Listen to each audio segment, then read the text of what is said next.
Hello, health seekers. Welcome to another episode of the Keto Podcast with myself, Richard Smith, and the Keto King, Alan Reeves. Are we doing that, Al? Hello. How you doing? Yes, very good. Getting warmer after our last conversation. I think it was a lot colder over your end and mine. Yeah, -10, I think, at the moment, but Wow. Yeah, I'm but not there you complaining anymore. there you go. So I'm a year older, officially now in the fifth decade. 50 years young. Yeah, Fighting exactly. fit. 50 years young and considerably healthier and fitter than you were in your 40s. I did a post yesterday, compared age 40 to 50, and I look younger this decade for sure. You look younger, you look healthier, you look more muscular. Yeah. I think if I had to choose between being 40 and looking that way, or being 50 and looking the way you do now, I would sacrifice those 10 years, which is a big statement. I think you look absolutely incredible and a testament to what living a healthy lifestyle can do, no doubt. Thank you very much. Thank you. No problem at all. What are we talking about today, Al? I think a highly controversial topic today, isn't it? Yeah, it's a good one, I think, because I did a little reel the other day. Was hoping for some replies, and I did get one from the amazing Professor Bart K, who is my sort of guilty pleasure on YouTube because he destroys people like Lane Norton, Carnivore MD, Thomas DeLauer. He pulls apart their video. He's obviously educated and qualified to do that, more than I am. So it's interesting. But I said my reel about a calorie deficit, which to lose weight, you need to be in a calorie deficit. I knew full well, he started following me, so I knew full well he'd pull me up on that and say, because he calls calories heat. But I was concerned if I said to my clients, you need to have less heat, they might just turn the heating down in the living room and sit there eating a chocolate bar or something. But we've always called them calories. And when you start with a client, of course, they like to track. We have to track something. So we tell them to eat less calories. It would be very unusual to say, eat less heat. But of course, it's energy. Yes, energy is the word, I think. So do you need to be in a calorie deficit to lose weight? Of course, we've always said that that's correct. But yes, there is much more to it. Hormones regulate a lot of these things. And a calorie is not a calorie. 500 calories of an avocado is not the same as a 500-calorie donut, in my opinion. So 100%. So it is a topic that I've covered a couple of times. I've got a few slides actually that I can share with you and run through as well now. So I'm going to share my screen. Let's share that there. Move you back. Can you see that there, Al? Yep. Awesome. So I know the guys listening to this via podcast are not going to see the illustrations on the screen, but you can watch this video on YouTube or through the links that we post through both channels of mine and Alan's. But we'll talk everyone through it anyway, step by step. But I don't believe in calories, not calories per se. I think heat is an interesting term, actually. I didn't think of it that way, but I've always looked at it from an energy perspective. And not a caloric perspective. Now, when it comes to weight loss or weight gain, there are two theories. The caloric theory, which is calories in versus calories out. And there are many people that say that it's hormonal or the endocrine system. We all know a friend or a family member that says that, they are not eating an awful lot, yet they cannot lose weight. And we just assume that they are up early hours in the morning, smashing pies and pasties and just not accounting for it all, or putting these custard creams in, or picking up on chicken nuggets when they're cooking the kids' food. But there is some merit to this, because what I'm going to run through now is that I believe that it's the endocrine system that governs whether we gain or lose weight. And I believe that energy needs to be accounted for. But the caloric model is highly flawed. And it's highly flawed, in my opinion, for these 4 reasons. And there's possibly others, but we're going to keep this as short as we can. So what the caloric model doesn't account for is the effect of insulin, the thermic effect of food, metabolic rate, and something called ketogenesis. And ketogenesis is an interesting one, which circles back to what you were just saying about heat, funny enough. But regardless of what diet or lifestyle that we live, we know that sugar is the enemy. You know, we know that we need to go on a low sugar diet. And these are 2 types of sugars, except all of these are sugar too. So things like granola, bread, pasta, rice, yet we are told that these are carbohydrates, and we look at these differently. But all carbohydrates break down into sugar without question. All carbohydrates break down into sugar. Now, when this is how they recommend a diabetic should eat. Yeah, a diet high. I still recommend that. Exactly. So when we look at a bowl of muesli or shredded wheat, which is exactly what a diabetic recently came in and told me that they were eating after their doctor advised them to. My head was in my hands because within a bowl of shredded wheat or muesli or Weetabix, whatever your cereal of choice is, if you look at the amount of grams on that packet out of 100, which is carbohydrates, it's around 80. So it's 80% sugar, because all carbohydrates break down into sugar. So that equates to roughly 20 teaspoons of sugar within that bowl of cereal or muesli. And then what do we do thinking we're being healthy? We chop up a banana and pop it on. I'm not saying bananas or berries are unhealthy, but they are types of sugar. So in effect, we're adding sugar to our sugar, which is what you referred to as cereal recently in another podcast we did, isn't it? Our bowl of sugar. But all carbohydrates break down into sugar without question. Now, when we look at the back of a label, it says carbohydrates 80, of which sugar's 5, and we just assume there's only 5 grams of sugar. That's where people get confused. That's where they really get confused. It's a complete fallacy, because it's a system designed by the food industry to trick us into believing that these foods are healthy.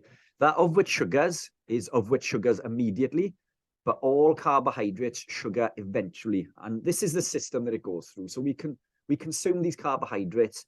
It breaks down into glucose in the bloodstream. This glucose is then stored in the liver and muscle as glycogen. And when these stores are full, because they are finite, they overspill and store as fat. And this is the mechanism behind most fat storage. So this is caused through excess carbohydrate consumption, not so much excess fat consumption. We can gain weight through consuming fat, which is how I gain weight when I'm bulking for pre-competition, which we can cover later on. But this is the mechanism that it goes through. This gets a little bit technical. But when we consume carbohydrates, the pancreas releases insulin. Insulin upregulates this enzyme called lipoprotein lipase, which breaks these bonds on the glycerol backbone and sends fatty acids into the fat cell. So this is how we store fat, and it's caused by insulin. Carbohydrates cause the release of insulin. Now, this happens irrespective of caloric value. So insulin signals the body to store fat.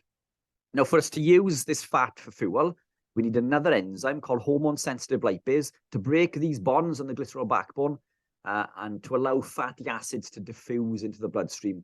The issue with this is when insulin is elevated, it blocks hormone-sensitive lipase. It blocks our body's ability to utilize this fat for fuel, irrespective of caloric value. So if we consume carbohydrates before hitting the gym with the intention of burning fat, if that insulin is elevated, we are not burning any fat, irrespective of caloric value. It turns off fat burning, basically. Exactly. So if you are highly insulin sensitive, there's a chance that this insulin has corrected itself, and you now have the ability to burn fat. But while insulin is elevated, it's biologically impossible to burn fat for fuel. So insulin signals the body to store fat, and it puts a biological lock on our fat stores, making it impossible to burn fat. So insulin is a storing hormone. It's the only storing hormone, and it wants to store fat. And this is what insulin does. So this is the first step in regards to why it's not the calories, because irrespective of caloric value, insulin will prevent you from burning fat for fuel. Is there anything you want to jump into there, Al, before I move on to the next point? I think our bodies are such a wonderful device. And isn't it strange that there is no essential carbohydrate? There's only Exactly. essential protein and essential fatty acids. If carbs were so important, surely they would be essential. Now, some might argue that we need, 100 grams a day to fuel the brain, which is, again, it's not true. Your liver will create every bit of sugar that your body needs through gluconeogenesis, 100%. meaning new sugar. So we don't actually have to eat any. We only have, 1 teaspoon of sugar in our whole system. So when we consume the porridge and put another 100 teaspoons or 50 teaspoons or whatever, we've got to get rid of that quick because it's pretty toxic to our body. Exactly. So, and it's a never ending. It's not just one carb meal, is it? It's 6 a day. That's what they recommend a diabetic to have. Yeah, which is crazy. Absolutely crazy. I always use the analogy to think of the way that we have evolved. We would have spent days hunting and tracking an animal, hence being in a fasted state. Fasted state means the creation of ketones. This is why being ketogenic is our natural metabolic state. We would have caught and killed an animal, and we would have eaten everything within that animal. That animal contains fat and it contains protein. That animal does not contain any carbohydrates. The only carbohydrates we would have consumed are over there on that bush, which come into season at the end of the summer in order to fatten us up for the winter. Or honey, I guess. Or honey, yeah. Which again is seasonal. Seasonal, which should tell you everything that you need to know about carbohydrates. So without ketosis, mankind would have failed to survive. Yeah. So if we were to put man's entire existence into that 365-day calendar, we've been in the metabolic state of ketosis for 364. This is our natural metabolic state. It's not something that we should be fearful of. And we certainly weren't thriving on carbohydrates as we were evolving. So a little bit more about insulin. So grains is a big factor. This is what most people consume. We wake up in the morning, have a bowl of muesli, or toast, and you have a sandwich. Whatever it is, we're eating carbohydrates with our meal. This is why, as a society, we are obese and overweight and insulin resistant because of the overconsumption of carbohydrates. Now, I think you'll agree. Neither of us are saying that carbohydrates are bad, but excess carbohydrates are bad. And unfortunately, we're in a society where we all consume excess carbohydrates. Exactly. And the dose is in the poison. As you know, I often do and promote a cyclical ketogenic diet, which could be 1 carb meal per week. It could be 1 whole day.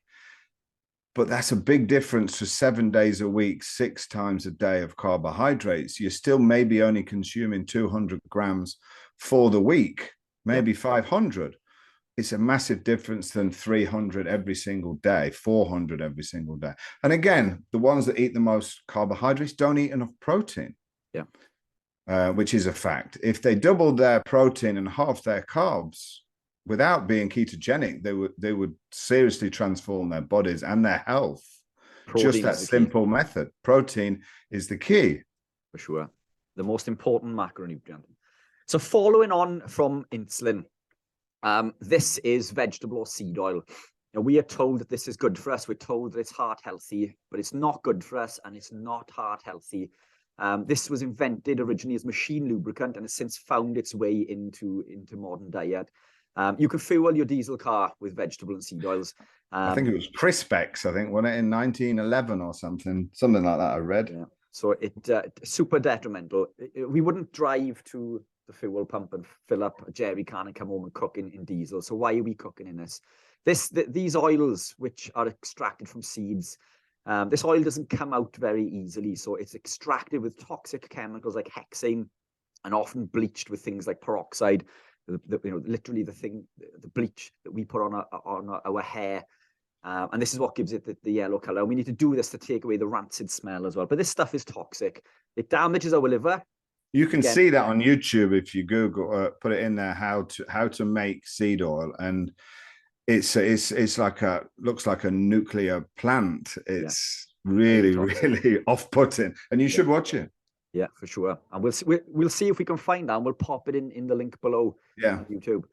But this vegetable oil is high in an oxidized omega-6 called linoleic acid. It damages the liver and leads to further insulin resistance.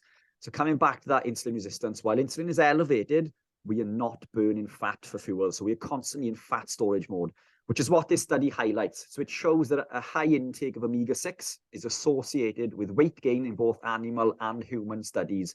Now, saturated fats don't do this, and omega-3s don't do this. So saturated fats, which have been demonized since the 1950s, are actually the healthiest fats to consume. These vegetable or seed oils high in this oxidized omega-6 called linoleic acid is signaling the body to store fat. And it also, as a side note, causes leptin resistance, which is something else we'll go on. And coming off the trail a little bit, this omega-6 is what leads to skin cancer. So these omega-6s literally cook us from the inside out when UVB rays hit our skin, whereas so this is why skin cancer is on the rise, and exactly. No doubt the sun protection is toxic as well. I mean, they make that with another 20 different chemicals. It's probably not good for us either, is it? Yeah. So I used to burn. I was as white as paper when I was younger, and I used to burn. I'd go beetroot red. I'd peel. I'd be ill from sunburn for a couple of days. I'd go white. And then, the next day back in the sun, I'd go red and vice versa. I would constantly burn. Now that I've restricted these vegetable oils and I have a high intake of saturated fats, I do not burn. I do not use sun cream. I never burn. I tan a nice browny color. I don't have any negative side effects of sunburn because these UVA rays are essential for life. UVA rays increase nitric oxide, and this is why we see a lot of benefit. We believe it to be vitamin D. And of course, vitamin D.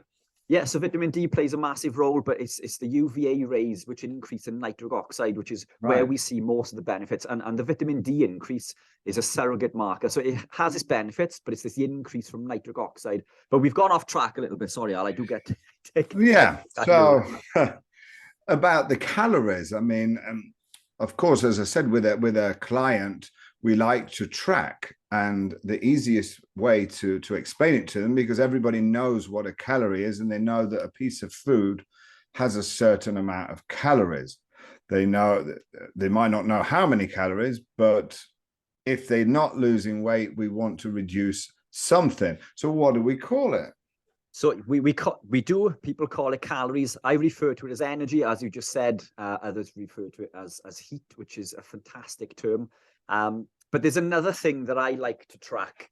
I prefer to track macros over calories. But there are a few little tools that I implement if people stall, because I try to promote a lifestyle without tracking. I find it restrictive. Yeah. And it's almost this little segment piece where you introduce certain foods, you remove other foods, and as you travel down this path, there's little things that I tend to tweak, and I'll explain what some of these are now. But coming back to these vegetable oils tell the body to store fat, so because of their effects on insulin. So we're still on the insulin topic, but unfortunately, almost everything in the supermarket contains these vegetable oils. Every pack of Pringles, every health bar, every cake, every biscuit, sauce, and mayonnaise. We are over-consuming. Unbelievable, isn't it? Yeah. So we cannot get away from these vegetable oils. So this is, the second part of this insulin sort of saga in regards to insulin resistance, and why, we struggle to lose weight, and why calories can't always be accounted for. But coming back to the grains or carbs, but one of the highest sources of carb intake within the modern diet comes from grains. So this is your breads, your pastas, your rice, your muesli. The issue with grains is that they're high in something called lectins. Now, lectins are carbohydrate binding proteins, and we're all familiar with a lectin called gluten, but gluten isn't the only lectin, and arguably not the most damaging, but although it is incredibly damaging. But lectins bind to insulin receptors and signal the body to store 5 times more fat than insulin does itself. So this study highlights, if we look at the bottom there and we've got the basal area, this is how much fat storage insulin causes. WGA is wheat germ agglutinin, and right at the top is the combined fat storage effect. So to put this into perspective, coming back to what you said earlier about a calorie not being a calorie, if we had a piece of bread that contained 100 calories and a piece of steak that contained 100 calories, that bread, through the lectins, the wheat germ agglutinin, is signaling the body to store 5 times more fat than insulin does itself. So this is the second piece for me in regards to why and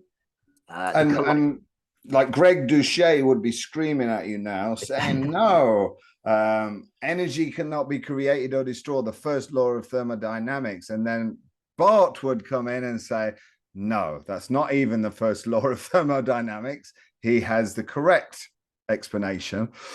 So where does that energy come from? Where is the extra? So that is creating its own heat, is it? Because if they're both 100 calories of heat, but that is what Dr. Nally used to say, is your body would produce 5 times the amount of insulin from that loaf of bread. So you're storing all day long. It's creating its own heat. It's creating the storage somehow. So the lectins is the effect on binding to insulin receptors and signaling that increase of insulin. But when it comes to the heat, I've got something to show you at the end of this in regards to heat and why the loss of heat sometimes can't be accounted for. But let's crack on with this and we'll come back to the heat. But coming back to leptin, which is something we spoke about in regards to the vegetable oils. Leptin is a satiety hormone. It tells us that we're full. Lectins within the food block leptin, which can lead us to being hungry and sometimes over-consuming. So I know that comes away from the caloric model, but it does make it more difficult to... Well, it just shows, calories. Again, that it's hormones as well. I think where the calorie model falls down as well, because... we don't know, people think that they go on a treadmill and burn 500 calories and really they're burning 200. Or, for example, because these apps tell us we're burning fat and everything is just it's an estimate. So you can't run your life with that being 100% accurate because it's way not that accurate. Yeah. We can only use it for tracking.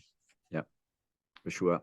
So it's a rough gauge, but there's... the next piece is the thermic effect of food, and this is an area that people don't tend to give much airtime to, but this is really important because protein will spend 25 to 35% of its calories or energy to digest, absorb, and process. Carbohydrates is 5 to 10, and fats is 0 to 5.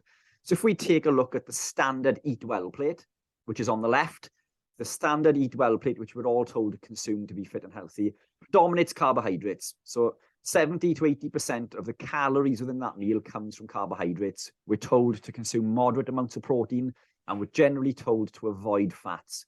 Now, if we were to swap the caloric value of the carbohydrates to protein... That's what I said, yeah. Yeah, exactly, yeah. i.e. the image on the right. We would burn, in caloric value, an additional 380 calories per day just from consuming extra protein. There you go. There's your deficit just by switching protein, doubling the protein, halving the carbs. Except the caloric intake is the same. Is the same. So yeah. This equates to quite a lot. Now, the next piece on this is low carb. So this study put people into 3 groups. It was a low carb group, moderate and high carb group. The study was isocaloric.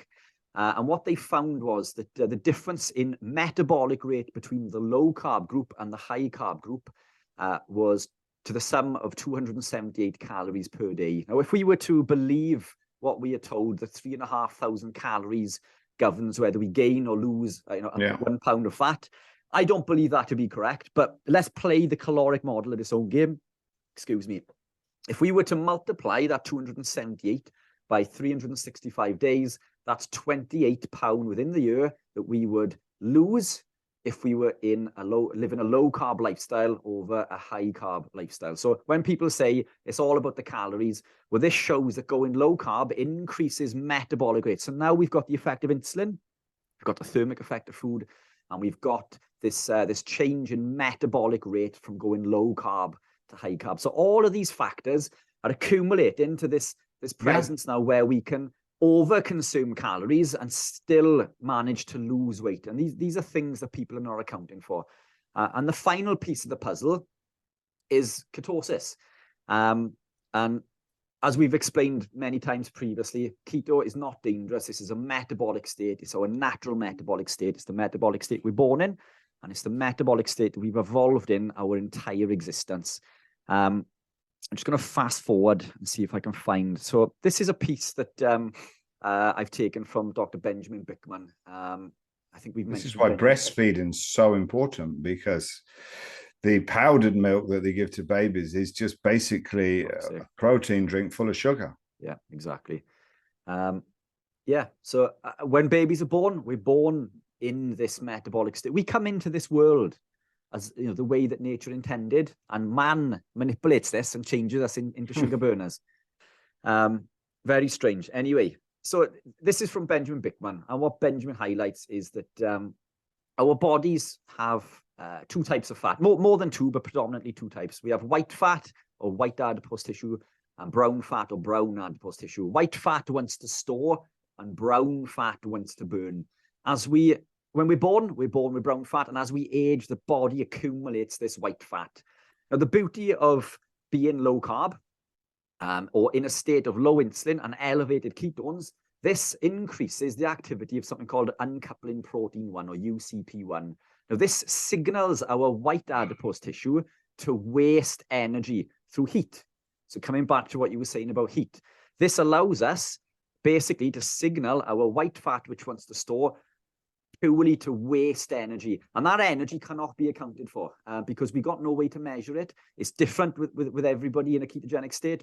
The amount of heat that my white adipose tissue might be burning may be higher or lower than yours, but it is there, and it cannot be accounted for. So we can't account for this mechanism of ketogenesis, the production of ketones, and ketolysis, which is where we use that those ketones for energy. These cells does that keep us warm energy as well? It does. It increases, and extra protein will do that as well. So many live in a carnivore lifestyle. The meat sweats. Yeah. So I sweat in the night. I'm not concerned about it by any means. I do find that my temperature is up ever so slightly. I can lose a kilo of weight, whether it's pop into the loo once and then breathe in and sweat in. And it's quite insane, because I track my weight daily, and I just like to see. Yeah, and a kilo, 2.2 pounds, to lose a pound, if we come back to that caloric model of 3,500 calories, you just lost twice that through increase in protein. So, there's more factors involved than calories. But this for me is the fourth part of the puzzle. Being ketogenic allows us to waste this energy. We waste it through heat. We waste it through ketones that we pee out, and we waste it through ketones that we breathe out. So acetoacetate and acetone, we are literally peeing out and breathing out chunks of fat, if you like. But all of these factors, we cannot account for through the caloric model.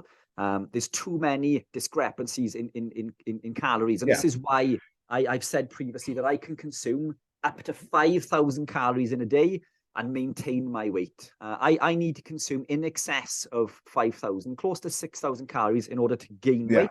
But not if you was eating 5,000 calories of a box of Frosties. Exactly. So on a carb lifestyle, I would gain weight regularly at 2,700. There you go. Yeah. So it's not a case of, so I think the whole calories, for me, I think it's a guide. I think energy needs to be accounted for, but I think the caloric model is highly antiquated. I think it's highly flawed.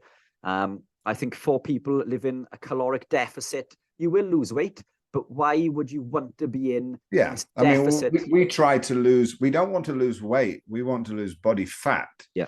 Because we want to hold on to as much muscle as possible. And that should be the same for every person, not just bodybuilders. We've got to keep muscle. It's metabolic currency. We need to be as muscular as we can as we age. My mum just fell over and broke her arm because she's 76. So your muscle protects that. If she had more muscle, more bone density, she wouldn't have broken it. Which is another factor as well, that bone is mineralized protein. It's made from protein and it's made from minerals. We can't build bone without protein, and as you age, you need even more. We need even more. Yeah. So we need more protein, and we can't build bone without sodium. So the absorption of calcium, so supplementing with calcium can slow down degradation of bone, but it can't build bone. Right. So through increasing sodium and protein, which are two things we are told to avoid to be healthy, because we're told the excess protein will cause bone degradation. It comes from a study that's over 100 years old. Or kidney highly damage. flawed. Yeah, yeah. And we know this to be utter rubbish. Protein is essential. Sodium is essential. Increase your sodium from natural sources like pink Himalayan and Celtic sea salt. Get your protein from natural sources, particularly red meat. Red meat does not cause cancer. Consume protein with fat as nature intended. Nature gives us this perfect present, which is every piece of protein we consume in nature contains both protein and fat. An egg is like 6 grams of protein and 5 grams of fat. Steak is that ratio is like 55-45 or as close to 60-40. Everything in nature is protein and fat. And what do? We strip the most important or the second most important macronutrient out of it, which is the fat. We cannot live without fat. Fat is essential for life. Everyone comes into this diet generally metabolically damaged through all the vegetable oil and the carbs, and they're generally overweight and they turn into keto as a weight loss diet. Hopefully one day bodybuilders will start their careers on a ketogenic diet because it is possible and beneficial, in my opinion. But these people nobody wants to track forever unless you are a competition bodybuilder. So eventually, when their hormones have balanced out, when they are working correctly, and they shouldn't need to track because it's very, very difficult to overeat protein as a steak or steak and eggs. You couldn't eat too much. But you could always fit in that 3 or 4 donuts at the end of it. Yeah, because it's not real food. It's made in a lab. And it, again, coming back to those lectins blocking leptin, it blocks our body's ability to tell us that we're full. And these lectins, they also bind to receptor sites on the enterocytes line in the gut, the microvilli line in the gut, and they block the absorption of other nutrients. Now, when we consume food, so for example, a standard bodybuilder diet would be chicken and pasta or chicken and rice, for example. Now, the lectins within that brown rice is binding to the microvilli line in the gut. The microvilli are like little fingers that allow us to absorb our nutrients. And instead of having all of this surface area to absorb nutrients, the lectins almost cause this effect.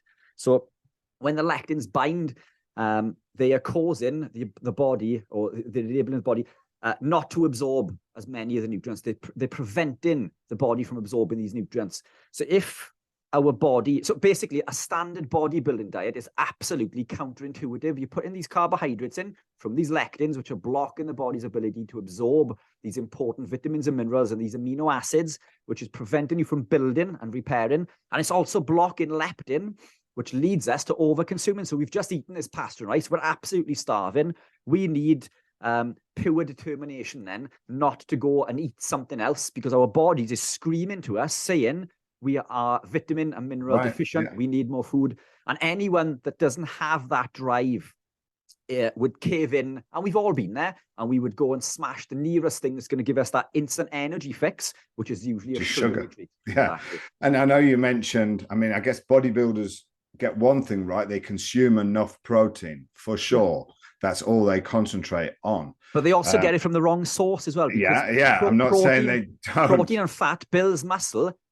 Whereas those, you mentioned Tim Noakes the other day, who was the endurance runner. He did ultra marathons, and he was the first professor to actually say, hang on a minute, I was wrong. I've read all of his books, and he held his hands up and said, I was wrong. And the new law of running, he crossed it out and said, forget all that. Sorry, basically, because the endurance runners, they're the ones that end up type 2 diabetic because they hadn't even had the protein. They've smashed the carbs and thousands of grams. And yes, they stay thin, but they're running 100 miles a week, at least. So that's why they think they're fueling their bodies. But by the time they're 40, they are pre-diabetic, or if not type 2 diabetic. And that's where his career changed, and fair play to him. And now he's healthier than ever. And he's got to be, what, mid-70s? Yeah, exactly. Yeah, so I take my hat off to Tim Noakes, because it takes a big man to come out in public and say, look, everything that I've been preaching, Yeah. for the last 33 years Yeah. was completely incorrect. And Yeah. this is the beauty of what you and I do. Where we are now in regards to our journey and the beliefs that we have now are not what we believed. Certainly, in my opinion, or in my instance anyway, what I believe now is not what I believed when I began my ketogenic journey. I knew of the effects of carbohydrates, excess carbohydrates, but I also believed there were lots of other foods that were really good for me. I have since learned a lot more. I've been corrected. And I think it's important to be open to learning to new things because nobody knows it all. I had a conversation this morning. There are professionals that I respect all over the world who have got 90% of it correct. I don't agree. There's very few people that I agree 100% with what they are pushing. Yeah. Because most of it is correct. But then I think that there's still room for improvement. And we're all in that position. We're You never should be open learning. to learn. You should be open to learn. That's my opinion. But these guys like Lane Norton and Greg Douchet, they won't debate. Even Carnivore MD won't debate Bart K. But I'm going to have a chat with him soon. So it'd be interesting to get you on as well. And that'd be fantastic. I'd love that. That'd be awesome. Yeah. Yeah. And we all pick his brain. Yeah, for sure. Excellent. Is there anything that we've missed there? Also, I mean, to sum it up, in my opinion, it's not the calories, energy or heat. I like that term, actually. Energy or heat needs to be accounted for. How we account for it, I don't think there is a way, but I think eating real food, as in protein and fat. Yeah, of course you can gain weight if you overeat, heat, or too much food.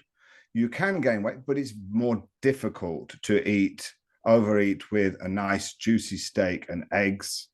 It's quite hard. You don't want to eat 3 of them, even me.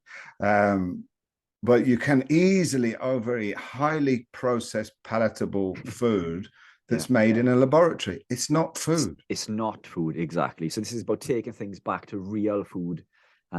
Nature gives us this perfectly packaged present that provides every nutrient that we need, and then man has come along, manipulated it, and caused for what? Lots of problem. Money. Yeah. Follow the money. Exactly. Follow the money. Perfect. So yeah, for me, it's not the calories. Energy needs to be accounted for, but the caloric model, highly flawed, doesn't account for the effect of insulin, doesn't account for thermic effect of food, metabolic rate, and ketogenesis. And I'm sure there are other things that we can add to that list, but for me, those are the 4 fundamentals why counting calories may work. If you continue to reduce calories to a level, you're going to lose weight. But I don't think that that's the healthiest way to do it. I think if we control our eating by going low carb. It's a place to start, and then you progress. Should you wish to do so, I try to promote not tracking because I find it very difficult for many people. And this is why I try to get them down the road of going low carb, eating real food. I tell them to eat when they're hungry. Portion control, sizes of protein. So what I tend to do, I say to people, eat when you're hungry. If you're not hungry, don't eat, because we are in this society that tells us we need to eat for breakfast, we need to eat for lunch. And so somebody said to me recently, well, but I need to eat for lunch. Well, were you hungry? Well, no. Well, why are you eating? If you're not hungry, don't eat. Listen to your body. You put in all these nutrients. You should try and maintain some essential fatty acid because it's essential, and your minimum amount of protein, because otherwise you are going to burn burn muscle as energy. Your body will break that down even before the fat. So if we protect that by eating protein, we're going to preserve our muscle. So yes, you should, if you're not hungry, but then make sure you're eating the desired amount of protein throughout that day. Exactly. Or even over that week.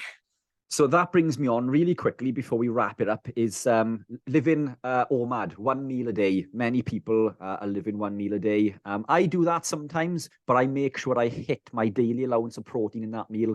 I find it very difficult. So for me, eating 2 meals a day works best, 2 meals within like an 8-hour window. I guess ladies could do it better because they eat less. Some are only eating 1,200 calories. I never promote 1 meal a day. I think a lot of the clients get blood sugar dysregulation and they get a bit hyper, and they're not producing the ketones properly.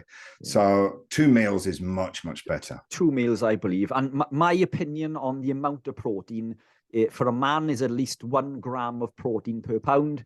I consume a lot more than that, but from the research that I've done, maintenance is at like 0.5 grams per pound, and we need at least 0.82 in order to grow. Yeah. So as a round figure, 1 gram per pound for a man, and around 0.9 grams per pound for a woman. But I'm carnivore. I go considerably over that. I don't think there's a problem with going over that, but we definitely need to hit the minimum amounts of protein. And as a society, we generally do not. We are nowhere near that minimum quantity. Prioritize your protein from natural sources. The fat will come with that in natural sources. And we are consuming everything that we need. Salt your meals with that salt, pink Himalayan Celtic sea salt. Perfect. That's all we need. Plain job done. Easy. We've just solved the crisis. We've solved it. It is that Perfect. easy. It is as simple as that. Boom. Mic drop. Anything else you want to add to that, Al? No, I'm good, mate. I'm good. Awesome. I'm going to have some keto birthday cake. Woo! Sounds good. I'm jealous. Awesome. Right. That's goodbye from me. And it's goodbye from him. Awesome. Take care, Al. Speak to you soon. Cheers, mate.